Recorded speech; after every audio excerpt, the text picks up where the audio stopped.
Você sabe o que a Bíblia ensina acerca do nosso corpo? Você sabe o que significam as expressões narcisismo e hedonismo?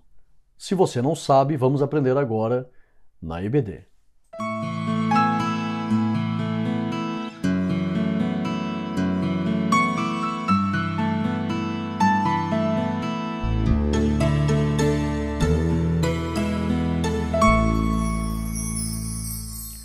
A paz do Senhor, meus irmãos, eu sou o pastor Rodrigo Gomes, seja muito bem-vindo à ACAT, Academia Teológica e Ensinos. Você está no meu canal e hoje nós estamos aqui para aprender a lição de número 9, que tem como tema uma visão bíblica do corpo. Nós iremos aprender o que a Bíblia ensina acerca do corpo do homem, como o homem deve glorificar a Deus no seu corpo e quais os pecados que o homem deve afastar do seu corpo. Aprenderemos lições preciosas acerca do templo do Espírito Santo.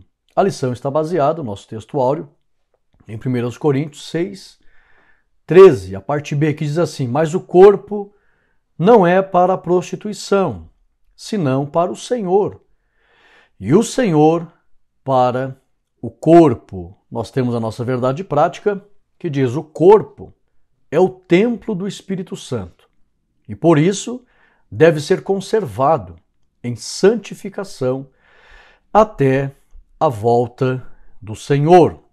Nós temos também a leitura bíblica em classe, está em 1 Coríntios, capítulo 6, do versículo 12 ao 20. Nós temos os objetivos da lição. Primeiro, ensinar a criação do ser humano. Segundo, expor a visão bíblica do corpo. Terceiro, contrapor a visão secular do corpo. Nós temos aqui o nosso questionário, que é a nossa tempestade cerebral.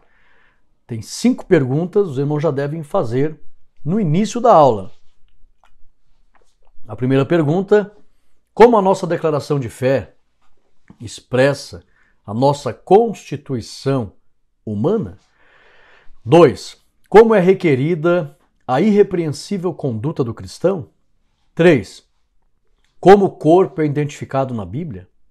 4. Por que os corpos dos salvos não devem praticar atos imorais? 5. No atual cenário, o que as ideias secularistas promovem? Faça as perguntas no início da lição. Os alunos vão ficar procurando durante a lição e no final todos responderão juntos. A nossa introdução. O homem é a obra-prima da criação de Deus. E o corpo deve ser, ou o corpo do ser humano, é templo do Espírito Santo. Nós veremos como a sociedade pós-moderna tem tratado o corpo e como os filhos de Deus devem cuidar do santuário do Espírito. Se você já gostou do início desta lição, eu quero aqui deixar o meu abraço a todos os irmãos. Hoje eu vou escolher aqui a irmã Leila. A irmã Leila tem sido uma bênção ali da cidade de Carapicuíba, São Paulo. Ela congrega ali no setor 26 e tem como pastor setorial ali o pastor José Ivanildo. Parabéns, ela me mandou um vídeo, irmãos. Ela disse: pastor, eu não uso DataShow para dar as minhas aulas, mas eu imprimo todos os slides. Ela é assinante também e ela mostrou para mim, ela encaderna. Olha a dedicação.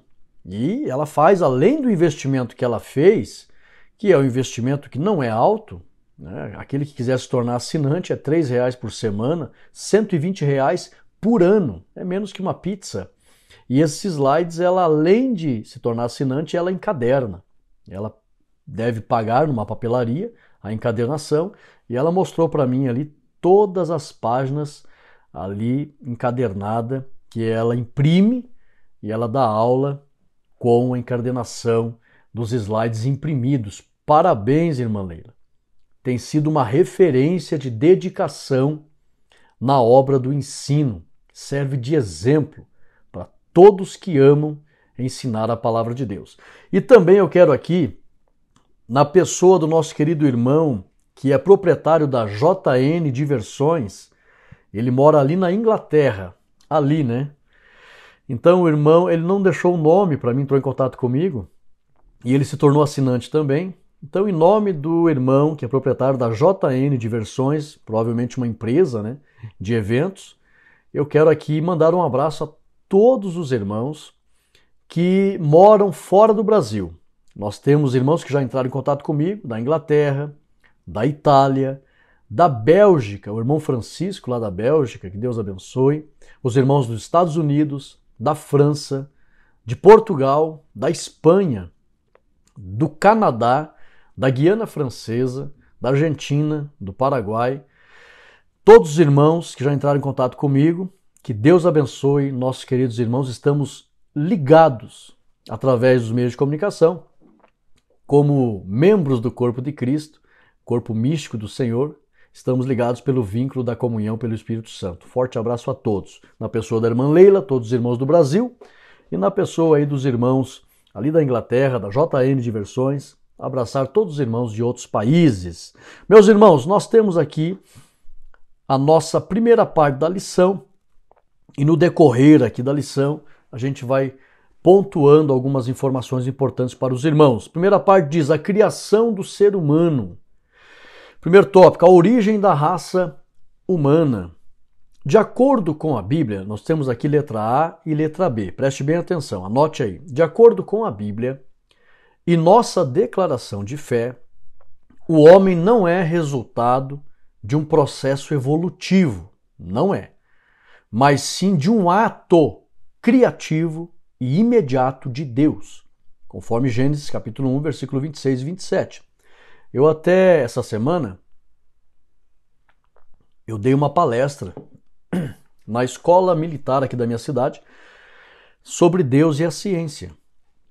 E mostrei ali várias provas que cientistas já trouxeram para o meio acadêmico mundial que afirmam a existência de Deus. E uma das provas eu coloquei ali que é o registro fóssil.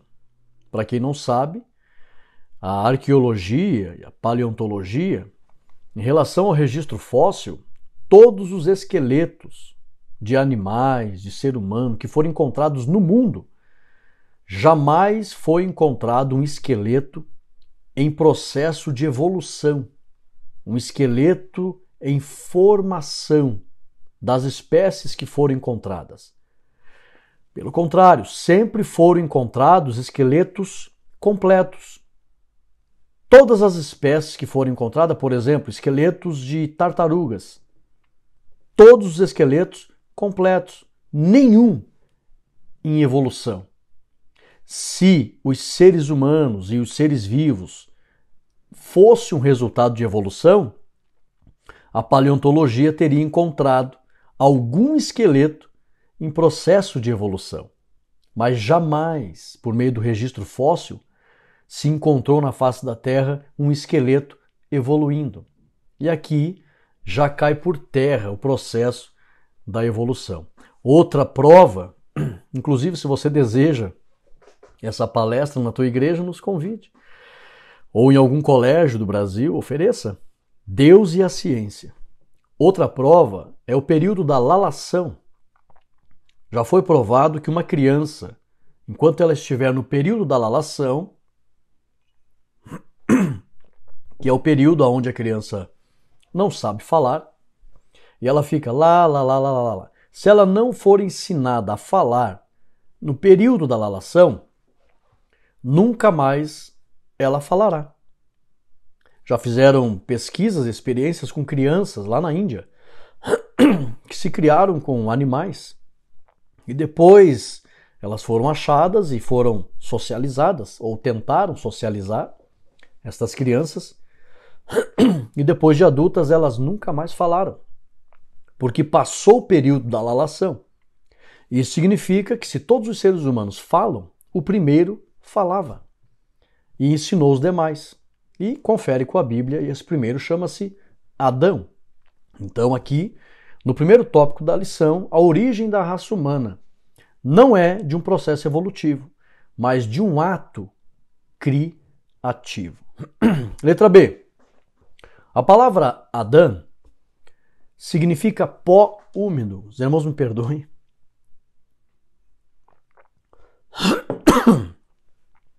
Eu até quero agradecer, teve uma irmã que mandou para mim, ele, pastor, muito obrigado, irmã. Faz esse chá com esses produtos que a tua garganta vai melhorar. Muito obrigado. A palavra Adão significa pó úmido. E isso prova que o homem e a mulher foram criados do pó da terra. E para poderem se tornar alma vivente, ambos receberam o sopro divino, ou o espírito de vida, e se tornaram um ser tricotômico, espírito, alma e corpo. Então a Bíblia diz que o homem não é apenas uma matéria. O homem foi criado do pó, mas para se tornar alma vivente, porque alma diz respeito à interação com o meio nesse mundo. Todo o conhecimento que o ser humano tem deste mundo refere-se à alma. O que é a alma? A alma é a interação que o nosso espírito tem, o nosso corpo tem, com este mundo. E aí todo o aprendizado que o ser humano obtiver do envolvimento e relacionamento com este mundo, forma-se a alma. A alma é todo o conjunto de informações ao longo dos anos que o ser humano adquire se envolvendo com este mundo. Alma é a interação e o conhecimento deste mundo. E a alma, ela está ligada ao espírito. Alma e espírito, apesar de terem algumas diferenças, porque espírito diz respeito ao alento, força mesmo, só que um alento vivo, com capacidade de ter intenção, pensar, decidir, raciocinar, ter vontade, ter emoções. E a alma vai estar relacionada principalmente às emoções, mas o espírito é um alento vivo, que a gente, ser humano, recebeu de Deus, e todas as impressões e conhecimento acerca de Deus está relacionado ao nosso espírito, que é um alento vivo. E a interação desse espírito com o meio gera a chamada alma, que é todo o conhecimento que se adquire em relação a este mundo. E espírito e alma são inseparáveis. No plano eterno de Deus, é inseparável. Acontece que tem diferenças em relação à intenção, que denota espírito, e raciocínio, que denota alma. Mas alma e espírito é a parte imaterial do ser humano. E a parte material é o corpo. Por que eu estou explicando e falando em relação a espírito, alma e corpo? Tem pessoas na sociedade que não acreditam na tricotomia do homem, não acreditam em espírito, não acreditam em alma, eles só acreditam que o homem é um ser material. Principalmente aqueles que acreditam na teoria da evolução. O homem é matéria. O homem pensa porque tem um cérebro, porque tem neurônios, e as pessoas olham tudo sobre a ótica da matéria. Mas não. Esse pó que Deus formou recebeu o espírito e se tornou alma vivente. Então o homem ficou composto de espírito, alma e corpo, conforme Gênesis 2:7. 2. A constituição do ser humano. Vamos se aprofundar mais nesse tema. Letra A, B e C. De acordo com a Bíblia, o ser humano é um ser tricotômico, composto de espírito, alma e corpo. Você confere isso lá em 1 Tessalonicenses 5:23. Letra B. O espírito e a alma são chamados de homem interior, conforme 2 Coríntios 4:16. E o corpo é chamado de homem exterior, conforme Salmo 78, verso 39 e Romanos 7:24. Letra C. No espírito do homem está a consciência acerca da existência de Deus e as intenções para adorá-lo. Você encontra lá em João 4:24. Adorar a Deus em espírito. E na alma do homem, por meio do raciocínio, está o conhecimento das coisas desta vida e também as emoções, conforme Salmo 42, verso 5. E se a alma, interagindo com este mundo, vier a pensar mais nas coisas deste mundo, ela pode sufocar as intenções do espírito. Paulo explica isso em Romanos, já no início da carta aos Romanos, que todo homem nasce com a vontade de Deus no espírito. Então, as intenções do espírito do homem sempre foram agradar a Deus. Mas a interação da alma com o meio pode fazer com que a alma fique muito propensa a se envolver somente com as coisas do meio e acaba sufocando as intenções do espírito, e é onde o homem acaba se inclinando para a vontade da carne.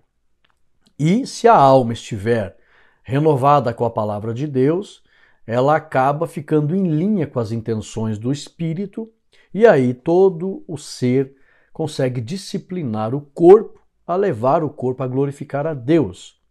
E é bom lembrar que esta lição vai falar do corpo. O corpo, ou ele pode ser levado para o pecado, ou ele pode ser levado para servir a Deus e agradar a Deus.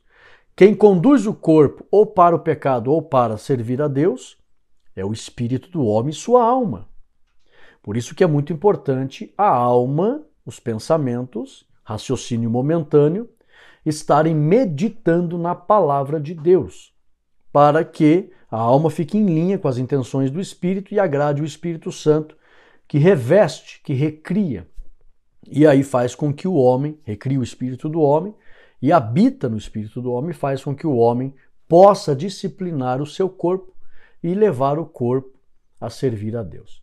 Mas se a alma estiver muito alimentada com as coisas deste mundo, ela pode sufocar as intenções do Espírito e levar o corpo ao pecado. O grande campo de conflito do ser humano chama-se campo da alma. Então redobre a tua atenção e explica aos alunos que é de suma importância que a alma, que é os pensamentos, o raciocínio momentâneo, esteja meditando na palavra de Deus. É por isso que você encontra, anote aí, lá em Josué, capítulo 1, versículo 8, Deus dizendo, medita no livro desta lei de dia e de noite. O que Deus estava falando? Cuida da tua alma para que os pensamentos estejam aplicados à palavra de Deus e aí haverá força para estar aliado às intenções do Espírito e poder levar o corpo a agradar a Deus. Por isso que o Salmo número 1, verso 1, a Bíblia diz que o prazer do homem de Deus é meditar na lei do Senhor de dia e de noite. A palavra de Deus para a alma, ela é fundamental para que o homem possa, junto ao seu espírito, levar o corpo a glorificar a Deus. Se você perguntar por que tem milhões de pessoas que entregam o corpo ao pecado, porque o espírito está sufocado pelos desejos da alma. Muito envolvimento com este mundo da alma sufoca as intenções do espírito e faz com que o corpo satisfaça os desejos da alma. Até quando a Bíblia fala em carne, ela está falando de uma alma pecaminosa. Quando a Bíblia usa a expressão carne, no sentido negativo, está falando de uma alma pecaminosa. É por isso que é importante ter a mente renovada pela palavra de Deus, a alma renovada pela palavra de Deus. Por isso que o Senhor Jesus, anote aí, lá em João 17:17, disse, santifica-os na verdade. A tua palavra é a verdade. Também anote aí João, capítulo 8, versículo 31. Jesus disse, se, condição, vós permanecerdes, implica a responsabilidade pessoal de cada um. Permanecerdes, implica a responsabilidade de cada um. Nas minhas palavras, verdadeiramente, é sinal que tem os falsos, sereis meus discípulos. E aí o 32, que é consequência do 31, e conhecereis a verdade, conhecer diz respeito à atividade da alma. E conhecereis a verdade, a vossa alma estará aplicada, estará unida, estará em linha com a perfeita vontade de Deus. E conhecereis, e a vossa alma estará renovada. Conhecereis a verdade, e a verdade vos libertará. Por isso que Paulo escreve lá em Romanos, anote aí 12, e o versículo 2, que a renovação da mente ela deve acontecer. Por isso, o grande campo de conflito do ser humano chama-se campo da alma, para que ele possa ou levar o corpo a glorificar a Deus ou levar o corpo a se entregar ao pecado. 3, vamos lá. Queda e restauração humana. Depois do pecado, vamos lá, letra A, B e C. Depois, agora eu vou explicar para você como que o Espírito Santo restaura o ser humano, principalmente a alma. Depois do pecado original e a queda da humanidade, todas as áreas do ser humano foram afetadas pelo pecado. Todas as áreas. Espírito, alma e corpo. Conforme Romanos, confere lá capítulo 7, versículo 20 ao 23. Letra B. O espírito do homem. O que aconteceu com o espírito do homem, pastor Rodrigo? Anote aí. Perdeu a comunhão com Deus. Confere lá Gênesis 3, do 8 ao 10. A alma do homem perdeu o desejo por Deus. Confere lá Efésios 2 e 3. E o corpo do homem se inclinou para os desejos carnais. Confere lá Romanos 8 e 7. Isso aconteceu depois da queda. Agora, letra C. Visto que o pecado afetou o homem por completo, a restauração do homem deve ocorrer também de forma completa. Aqui a lição chama atenção para os filhos de Deus, mostrando que nós devemos ter responsabilidade em relação ao aperfeiçoamento completo do ser humano, espírito, alma e corpo. Então nós temos que cuidar dessas 3 áreas. Por que eu estou sendo aqui incisivo, enfático? Porque tem crentes que não se preocupam com certas áreas da sua vida e acham que Deus quer só o coração. Não. Visto que o pecado afetou o homem por completo, a restauração do homem deve ocorrer também de forma completa. Da seguinte forma, anote aí, o Espírito deseja recriar o espírito do homem. O Espírito Santo deseja recriar o espírito do homem, conforme Romanos 5 e 5. Confere lá. O Espírito Santo é derramado no espírito do homem. Você vai encontrar lá coração referindo-se ao espírito do homem. Então, da seguinte forma, Deus deseja restaurar o homem. Primeiro, o Espírito Santo recria o espírito do homem. Segundo, a palavra de Deus renova a alma do homem. Confere lá Romanos 12 e 2. E terceiro, o corpo deve ser santificado e entregue a Deus como um sacrifício vivo, santo e agradável a Deus. Conforme Romanos, anote aí, capítulo 12, versículo 1, 1 Tessalonicenses, capítulo 5, versículo 23 e Romanos 6 e 13. Então, a restauração deve ocorrer no espírito, na alma e no corpo. No espírito, pelo Espírito Santo, recriando o nosso espírito. Romanos 5 e 5. Na alma, a palavra de Deus renovando os nossos pensamentos. Romanos 12 e 2. E no corpo, nós, ajudados pelo Espírito Santo, disciplinamos o nosso corpo e apresentamos ele ao Senhor como um sacrifício vivo, santo e agradável a Deus. Olha, irmãos, esses slides ficaram com uma estrutura muito clara e muito bem elaborada em relação à interpretação. Então, aconselho você, se torne um assinante por apenas R$ 3,00 por semana. Você pode fazer o plano anual para receber o ano inteiro por 12 parcelas de R$ 11,00. Vai dar R$ 120. Tem o jurinho de cada cartão ali, você pode parcelar no cartão. Vai pagar ali 10, 11 reais por mês. É muito barato para você ter uma aula com excelência. Além do que, quem deseja ler um livro por semana e receber e absorver o conhecimento de um livro por semana, pois saiba que quem estudar esses slides uma vez por semana equivale a ler um livro por semana. Então, não perca tempo, se torne ali na descrição do vídeo. Se você estiver no celular, está escrito ali do lado do tema da lição, tem uma palavra mais. Clica na palavra mais e vai abrir mais descrições e você vai ver ali o link para se tornar um assinante.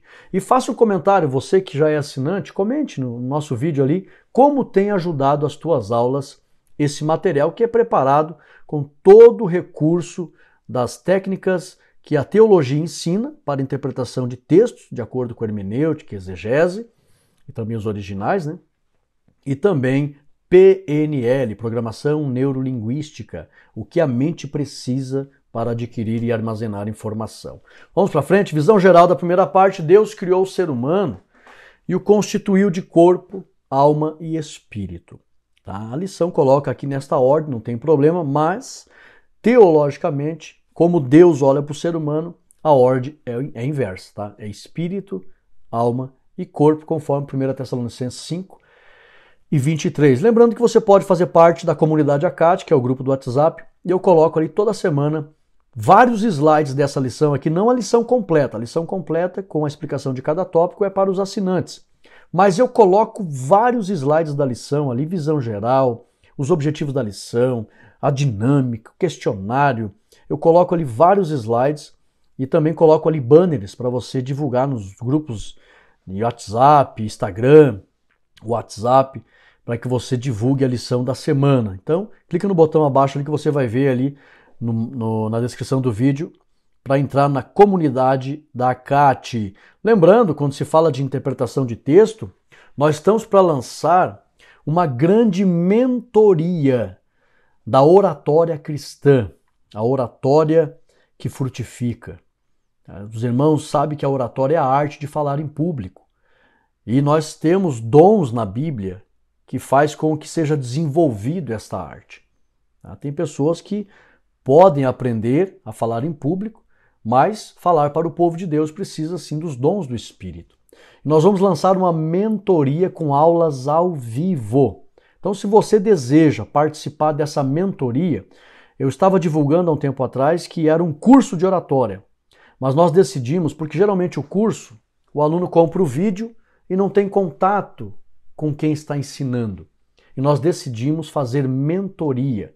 Nós vamos fazer no mínimo 8 aulas ao vivo para quem desejar adquirir essa mentoria. Tá? Eu estava divulgando como curso, mas nós decidimos fazer mentoria. Por quê? Porque você vai aprender comigo, tirar dúvida, eu darei atividades para que todos nós possamos praticar a oratória, apresentar-se em público, ensinarei do básico ao avançado. Qual é a diferença do básico ao avançado em relação à oratória cristã frutífera? O básico, tem pessoas que você diz assim, olha, você vai pregar.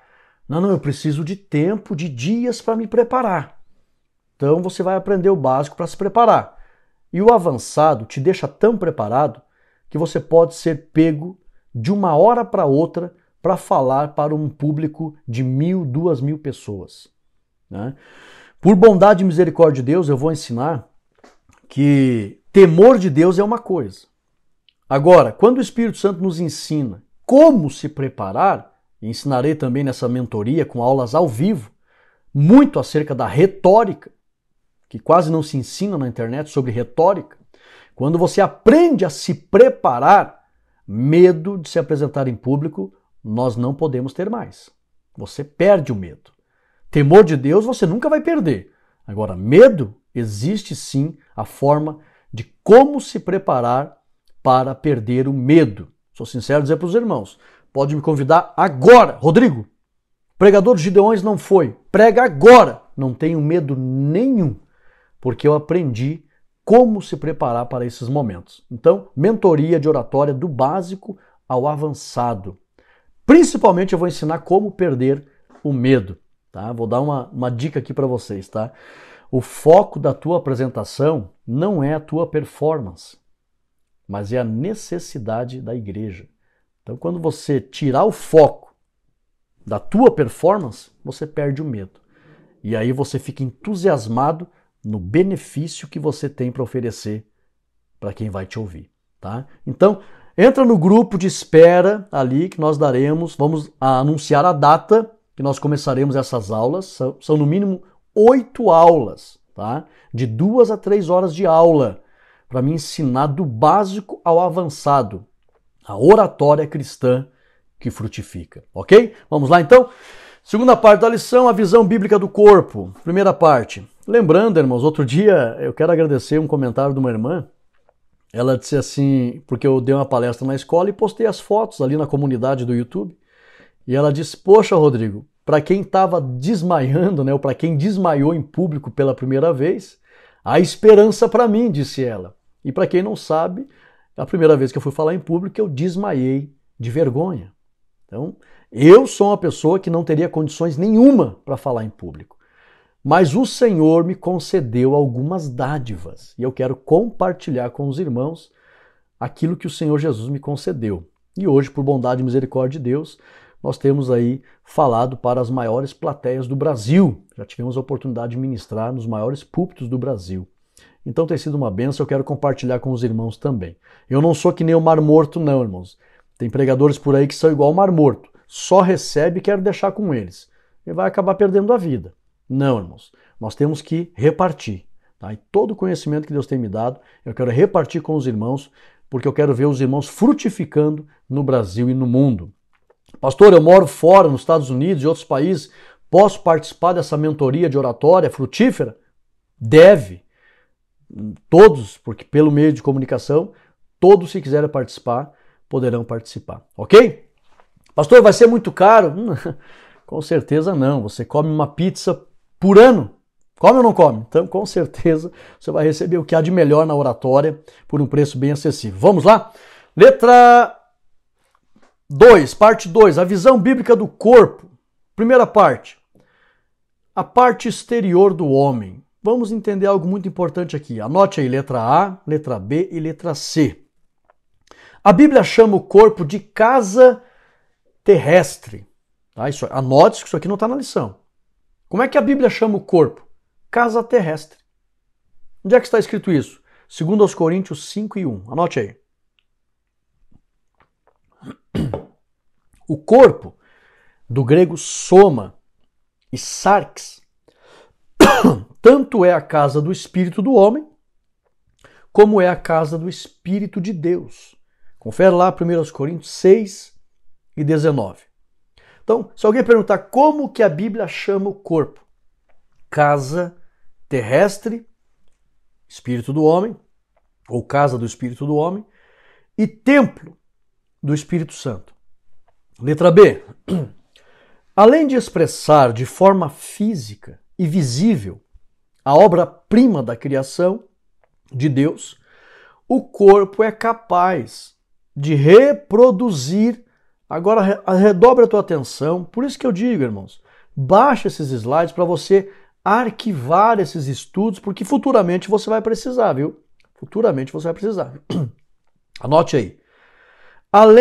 Você vai entender agora um dos grandes mistérios do porquê que Deus fez essa estrutura dessa forma, que na verdade, é um privilégio que nem os anjos têm esse privilégio. Anote aí. Além de expressar de forma física e visível a obra-prima da criação de Deus, o corpo que expressa tudo isso é capaz de, olha só, de reproduzir a vida. Algo que nem os anjos são capazes, ou são capazes.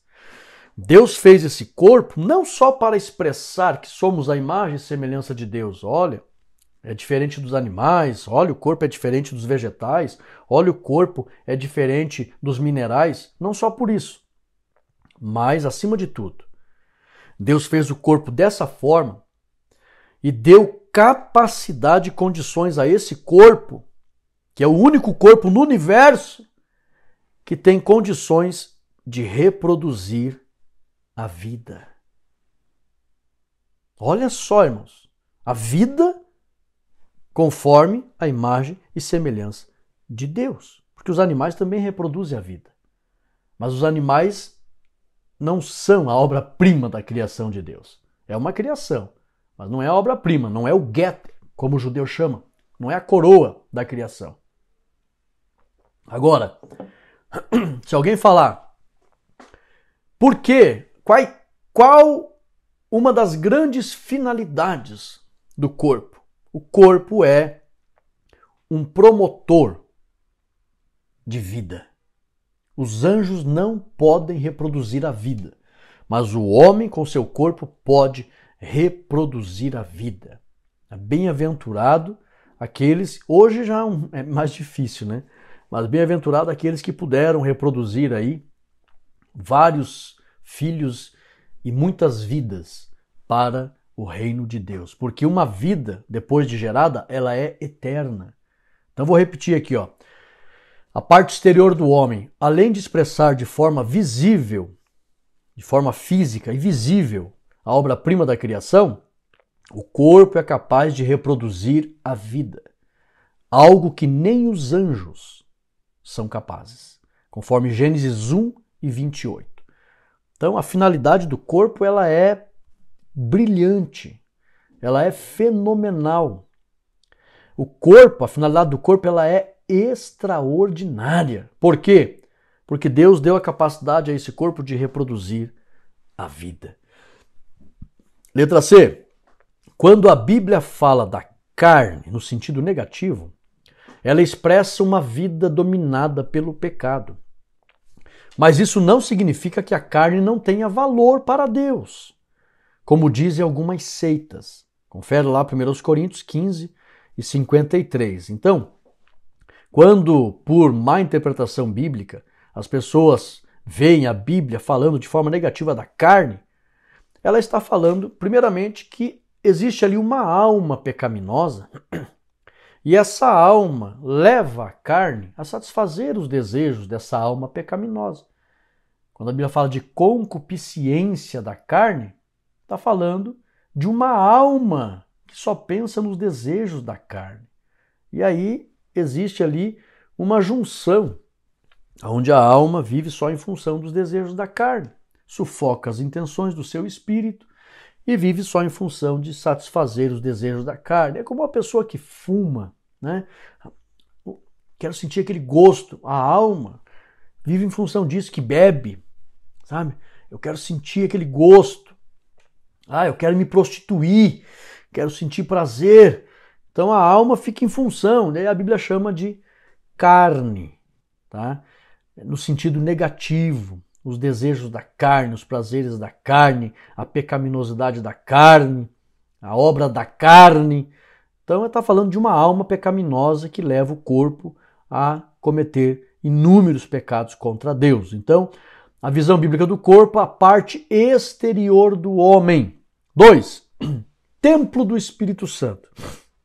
Letra A, B e C.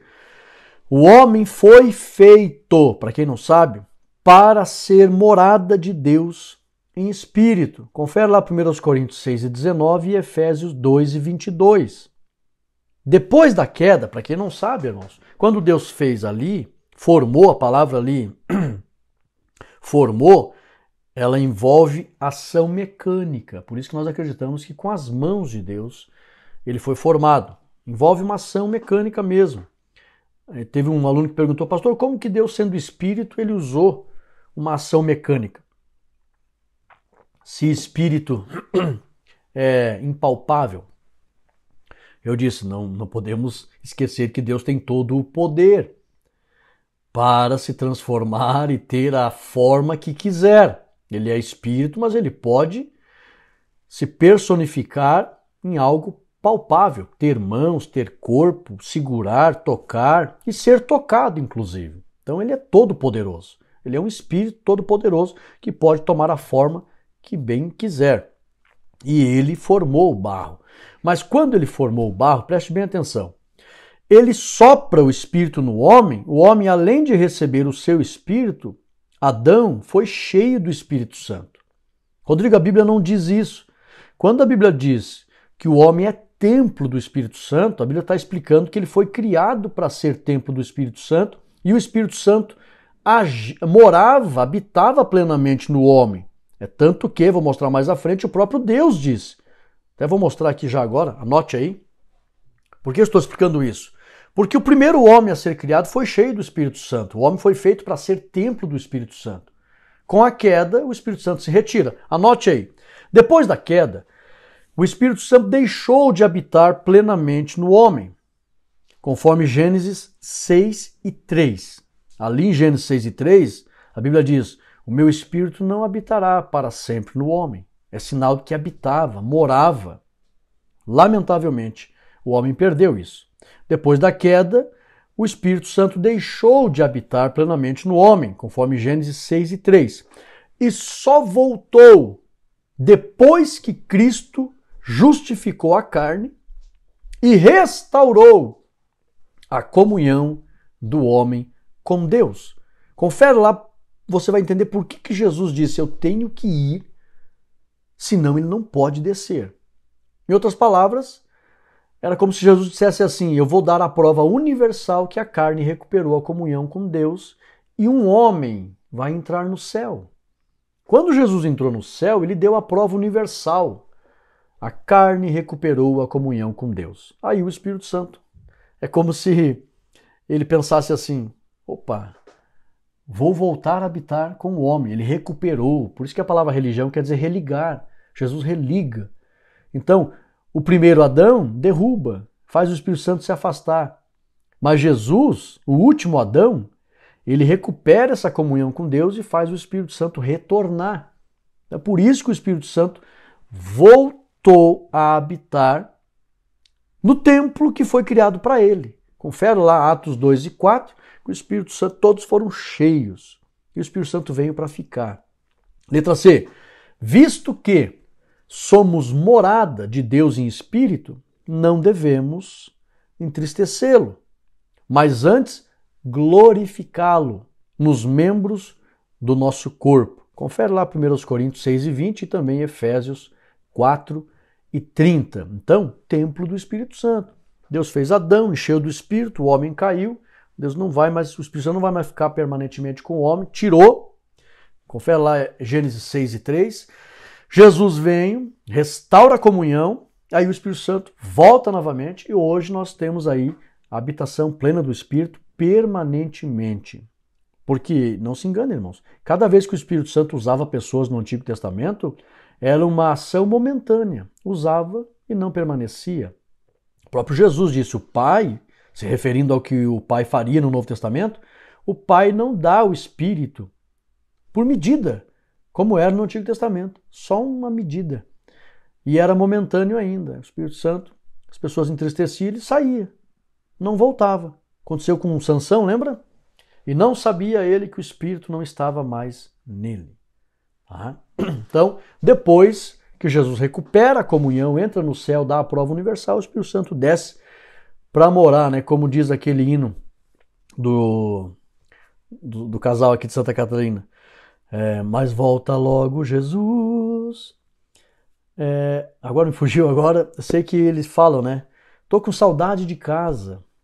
Então, essa saudade de casa revela que nós somos feitos para pertencer a Deus e o homem foi feito para ser templo do Espírito Santo. Então, hoje nós já recuperamos a comunhão com o Espírito Santo, mas ainda não estamos na mesma dimensão de perfeição do reino. Por isso que temos essa saudade. E o Espírito Santo em nós aumenta essa saudade. O homem nunca deveria ter perdido a comunhão com Deus. 3. Glorificado na ressurreição. Olha a bênção que Deus preparou para o corpo, irmãos. Olha só. Letra A, B. A Bíblia afirma que Jesus é o primogênito dos mortos. Agora aprenda o que significa essa expressão, conforme Colossenses 1 e 18. E também Apocalipse 1 e 5. E isso significa, primogênito, que se houve um primeiro dentre os mortos, quando a Bíblia fala primogênito dos mortos, o primeiro que ressurgiu dos mortos. Então, se houve um primeiro dentre os mortos, haverá milhares de outros que também ressuscitarão. Então, olha só a bênção que foi prometida para o corpo. O corpo é tão especial, foi feito para ser templo do Espírito Santo, que Deus prometeu que mesmo se o corpo se desfizer e voltar ao pó, Deus tornará a trazê-lo à vida. Olha a importância do corpo. Confere lá 1 Tessalonicenses 4,16 e Daniel 12 e 2, quando ele fala, né, muitos que dormem no pó da terra ressuscitarão. Letra B. Isso aqui é um dos pontos mais importantes da lição. É um presente de Deus para nós, irmãos. A glorificação dos salvos ocorrerá somente na vinda de Cristo, mas ocorrerá, conforme 1 Tessalonicenses 4,15. E isso será a última etapa da nossa vitória e também a vitória final sobre o último inimigo a ser vencido, que é a morte. Então a glorificação, uma promessa de Deus para aqueles que obedecerem a Ele, de maneira que o corpo tão especial para Deus vai ressuscitar e a bênção será glorificado, corpo de luz. Você está vendo aqui as luzes que estão refletindo no meu rosto. Nós temos aqui uma iluminação. Eu estou vendo aqui a luz tão linda. O nosso corpo vai ter esse aspecto luminoso, glorioso, corpo de luz. Que coisa linda. Confere lá 1 Coríntios 15 e 26. Visão geral. A visão bíblica do corpo tem a ver com o exterior do homem, como imagem de templo do Espírito, com a ressurreição e a glorificação final. E olha, irmãos, eu tive o privilégio de trazer o pastor Napoleão Falcão, aqui na minha cidade para uma palestra de escatologia. E o pastor Napoleão nos ensinou que assim como o sol tem a sua glória, a lua tem a sua glória e as estrelas têm a sua glória, será possível, ele explicou assim, possivelmente é possível que Deus conceda como galardões um aspecto de glória um pouco diferente um do outro para os salvos. Então, por isso que eu digo, se dedique no reino, busque a Deus, olhe, levantai os olhos, levantai as vossas cabeças. Tem muitos galardões para serem entregues, tá? E conforme o pastor Napoleão Falcão, é possível que assim como, porque a Bíblia fala, Paulo está falando dos corpos ali, cada um tem seu corpo.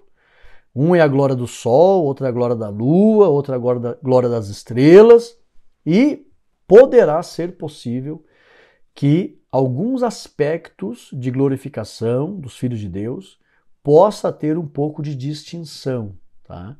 Então, vamos confiar e acreditar e ter esperança em galardões aí de glorificação da parte do Senhor, uma mais linda que a outra. Tá? É claro que no céu não haverá exaltação, não haverá sentimento de superioridade, não haverá essas coisas.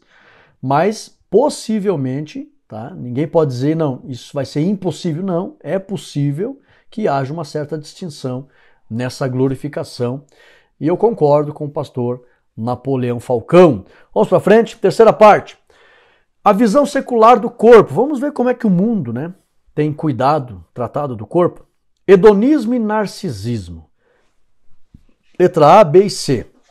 O corpo é importante e devemos cuidar dele. O próprio Jesus falou em Mateus 6,25. O corpo é mais importante que a roupa. Então, o corpo tem que ser cuidado. Aqui eu deixo um alerta, irmãos. A gente condena muito o vício do cigarro, condena muito o vício do álcool, condena muito as drogas, e tem que condenar mesmo. Mas pouco se fala de coisas que também matam e destroem o corpo.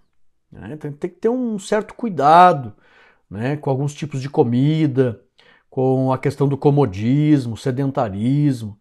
Tem que tomar cuidado, irmãos. Essa questão de que crente não bebe, não fuma, mas come, sem regras, tem que tomar muito cuidado, tem que ter mais prudência com a alimentação, tá? Não é só o cigarro e a cachaça que mata. Então tem comidas que matam também. Então tem que tomar muito cuidado. Tá? A glutonaria é pecado, a Bíblia nunca escondeu isso. Então o corpo tem que ser cuidado, porque é muito importante. Contudo, é preciso ter cuidado para não nos tornarmos amantes de si mesmos, como diz a Bíblia lá em 2 Timóteo 3:2. Tem que ser cuidado? Tem. Mas tomar cuidado para não se tornar amante de si mesmo. Até porque depois da queda, cada ser humano tem um grande desejo de querer ser reconhecido, de querer se aparecer. Um dos piores pecados que está no espírito do ser humano é orgulho. Então tem que reprimir tudo isso, esvaziar-se, mortificar essas intenções e tomar cuidado para não se tornar amante de si mesmo. Letra B. Infelizmente, a sociedade pós-moderna se entregou à vaidade. Para quem não sabe o que quer dizer vaidade, significa coisas vãs. Se entregou à vaidade, fazendo predominar em quase todas as esferas o culto ao eu. Duas coisas aqui, predomina na sociedade. Anote aí. Culto ao eu e ditadura da beleza. Ditadura da beleza. As pessoas obrigam, por meio de comunicação, por meio do marketing, por meio das propagandas, por meio do consumismo, o comércio, a indústria da moda. É uma ditadura. Você tem que ser belo. Você tem que investir em você. Temos que ter cuidado com prudência da saúde, da aparência, da higiene, mas tem que ter prudência. Não jamais permitir que haja exageros com a saúde, com o cuidado, com o corpo, porque senão a pessoa, sem perceber, ela entra no grupo dos que cultuam-se a si mesmo, que é o culto ao eu, e também a ditadura da beleza. Eu não posso deixar de me produzir dessa forma, eu não posso... Nós temos pessoas, irmãos, pessoas crentes, que se dizem cristãos, que estão morrendo com cirurgias de estética, né? Eu preciso fazer uma cirurgia, né, uma plástica, etc. Estão morrendo literalmente, ficam na mesa. Aquele excesso de preocupação com a beleza, excesso de preocupação com a aparência, tem levado as pessoas a perderem a vida, perderem a paz. Então o culto ao eu e a ditadura da beleza também é chamado, para quem não sabe, de hedonismo e narcisismo. O hedonismo, vou explicar aqui, anote aí, letra C. Perdão. A palavra hedonismo, anote aí, não está na lição, vem do grego hedonê e significa prazer. Então o culto ao eu, né? Satisfazer o prazer da pessoa, a todo custo. Tá? Isso surgiu, para quem não sabe, o hedonismo, lá no século IV a.C., pelo filósofo Aristipo. Né? Eu até estava brincando lá em casa, quando eu escrevi Aristipo, eu dizia, olha o tipo do Aristipo. Né? Olha o tipo do Aristipo. Esse Aristipo, ele criou a teoria da busca pelo prazer e se popularizou a expressão hedonismo. Foi ele que cunhou essa expressão hedonismo. Ele ensinava que a pessoa tem que sentir prazer, não importa a maneira, a pessoa tem que sentir prazer. Já o narcisismo tem sua origem no mito de Narciso, para quem não sabe, e foi contado esse mito, tá? A forma mais famosa a ser contada foi contado pelo poeta romano Ovídio, que viveu lá no século I a.C., e ele ensina que Narciso, nessa mitologia, ele se apaixona por si próprio. Então, hedonismo, prazer a todo custo. Narcisismo, a pessoa está apaixonada por si própria. E é o culto ao eu e a ditadura da beleza. Sentir prazer e viver em função dos seus desejos. É assim a sociedade pós-moderna. Nós devemos refutar esse tipo de conduta, esse tipo de cultura. Uma vez eu ouvi uma expressão do pastor Silas Malafaia, que ele disse que a cultura da igreja é uma contracultura à cultura do mundo. Parece até um trocadilho poético, né? A cultura da igreja é uma contracultura à cultura do mundo. E o que é cultura?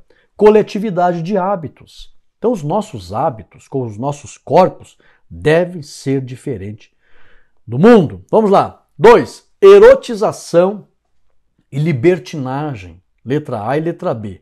E letra C. Anote, isso aqui é muito importante.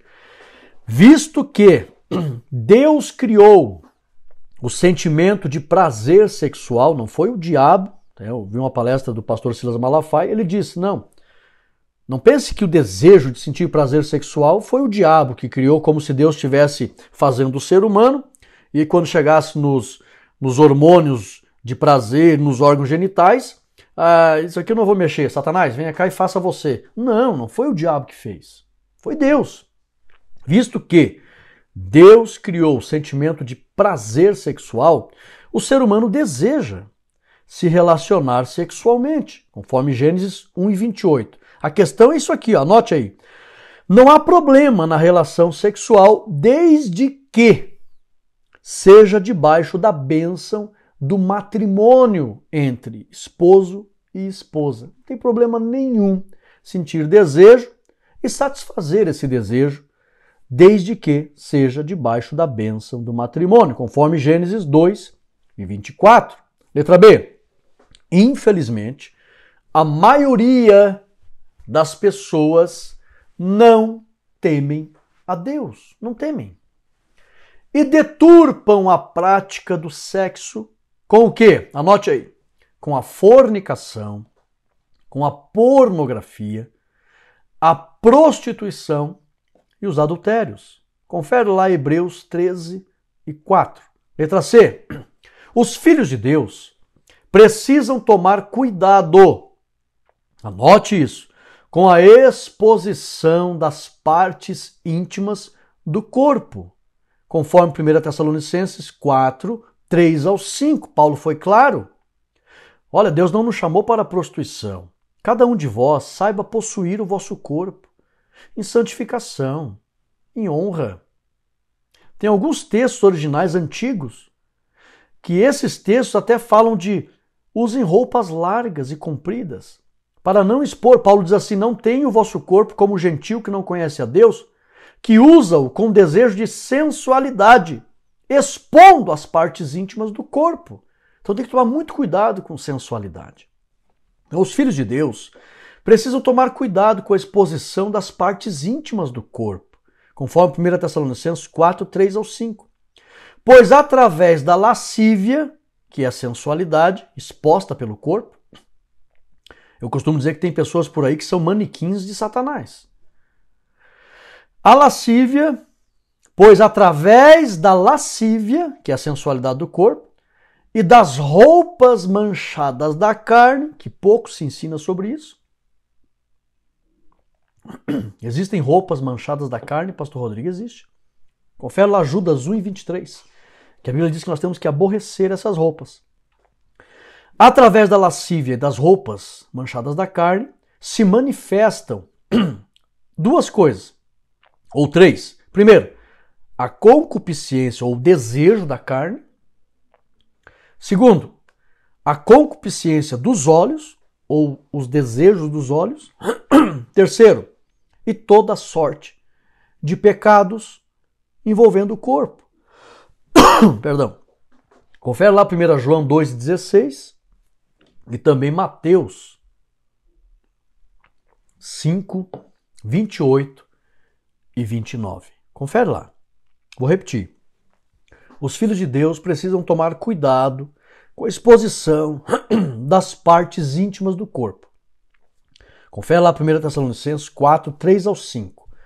Pois através da sensualidade e das roupas manchadas da carne, conforme Judas 1:23, é que se manifestam as concupiscências, os desejos pecaminosos da carne, os desejos pecaminosos dos olhos e toda sorte de pecado.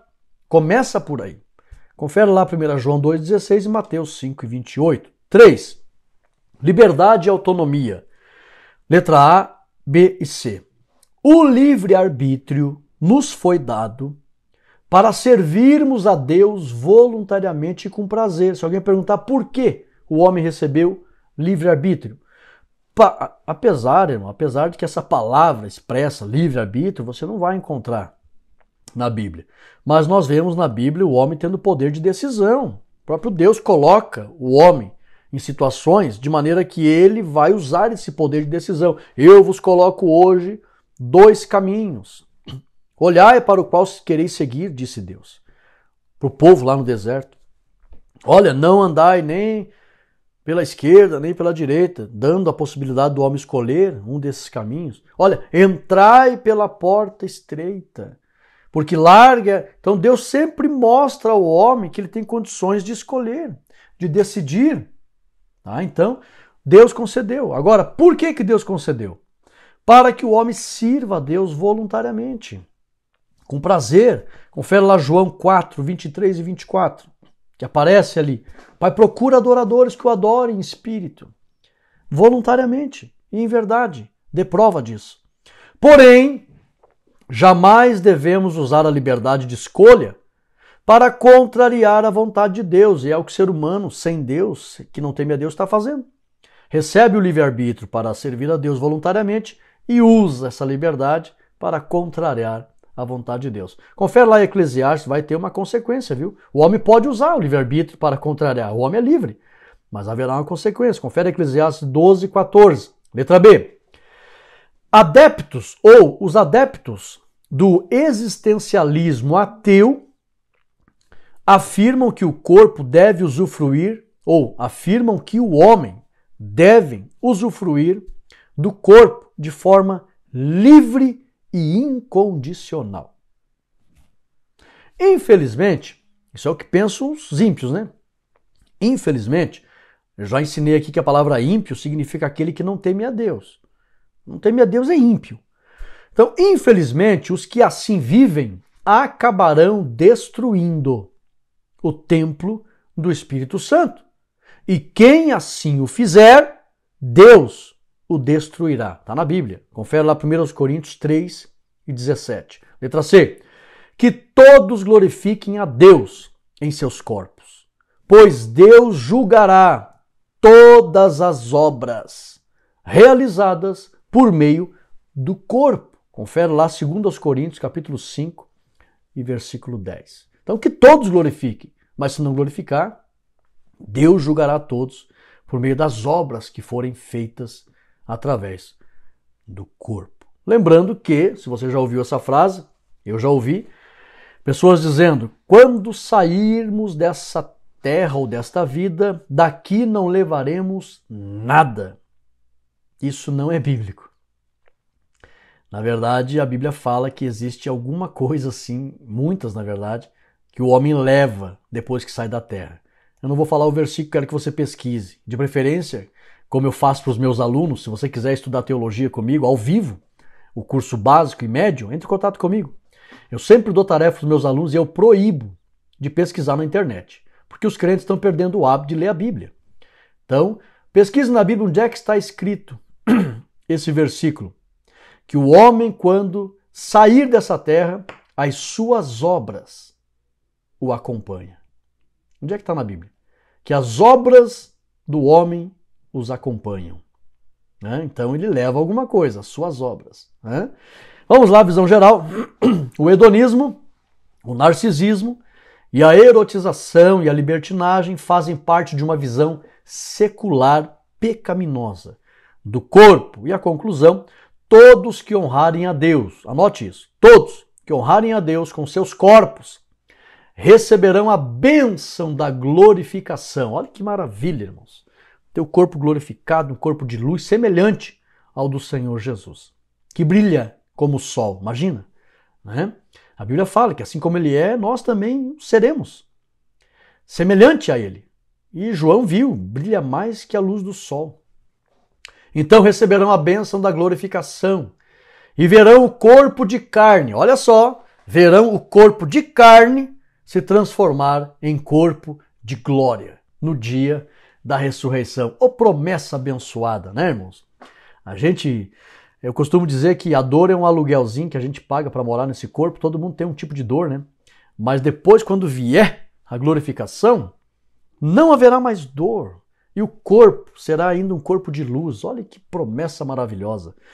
Glória a Deus pela obra da glorificação futura dos nossos corpos. Aleluia! Isso é para mostrar o quanto Deus ama o corpo do homem, que é templo do Espírito Santo. E a nossa dinâmica, eu coloquei aqui a dinâmica das obras da carne, para que a gente conheça estas obras e não permita que o nosso corpo se envolva com elas. Então, faça perguntas para os alunos sobre quais são as 17 obras da carne relacionadas lá em Gálatas 5, do 19 ao 21. Faça a pergunta.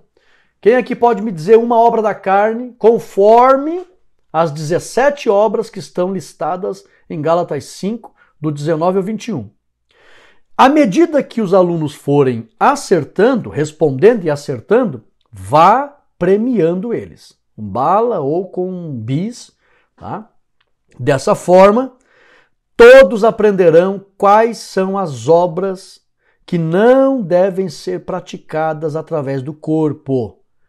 E se aprendermos quais são essas obras e não praticarmos, o nosso corpo vai glorificar a Deus com as obras do Espírito. Aleluia! Se você tiver tempo, você pode até fazer a dinâmica também, perguntando quais são as obras do Espírito. Mas para ganhar tempo, pergunte quais são as 17 obras da carne relacionadas em Gálatas 5, do 19 ao 21. E aí, à medida que forem respondendo, vá premiando e todos vão aprender as obras que o corpo não deve se envolver. Que Deus abençoe a todos os irmãos. Eu quero fazer a oração agora, abençoando. Nós íamos fazer no início, eu decidi fazer apenas no final. Mas eu quero que você que ficou comigo, eu quero profetizar e ordenar a bênção sobre a tua vida para que você glorifique a Deus nos membros do teu corpo. Ore comigo. Santo Deus e eterno Pai, em nome de Jesus Cristo, queremos te agradecer, Senhor, primeiramente por esse corpo, pela vida, pela bênção do nosso ser, nosso espírito, nossa alma e o nosso corpo, que nós cuidamos com muito amor e carinho, porque é templo do teu Espírito, te louvamos, porque o Senhor habita em nós, pelo teu santo e amado Espírito. Que nós possamos glorificar ao Senhor nos membros do nosso corpo. Fortalece o nosso espírito, fortalece a nossa alma, para que possamos glorificar ao Senhor por meio do nosso corpo. Como ministro do Evangelho, eu bendigo os teus filhos, com a virtude do Espírito Santo, com o fruto do Espírito Santo, para que o domínio próprio, a temperança, possa, Senhor, a longanimidade, dominar o corpo dos teus filhos, a alma e o espírito, a fim de que eles frutifiquem e glorifiquem ao Senhor como um sacrifício vivo, santo e agradável ao Senhor. E que eles possam permanecer nos teus caminhos, a fim de receber essa tão gloriosa promessa que o Senhor nos fez, a glorificação dos nossos corpos. Como ministro do Evangelho, eu abençoo todos os teus filhos que são inscritos neste canal, que são assinantes da Academia Teológica Ensino, que fazem parte da comunidade Acate, todos que assistem essa aula. Sejam benditos para a glória de Deus Pai, em nome de Jesus. Amém e amém. Tome posse pela fé, irmão. É simples assim. Que Deus abençoe os irmãos, deixa o teu like positivo. Não se esqueça, se inscreva no canal. Eu percebo que tem irmãos que não se inscrevem e acabam esquecendo. Não, me ajuda muito. Se inscreva no canal. Isso não vai prejudicar você em nada nas redes sociais. Pelo contrário, vai estar glorificando a Deus porque você apoia, não só no meu canal. Se inscreva nos canais dos demais pastores para que nós possamos aí criar uma grande irmandade que ama a palavra de Deus nas redes sociais. Um forte abraço a todos, fiquem todos na paz de Cristo Jesus. Amém.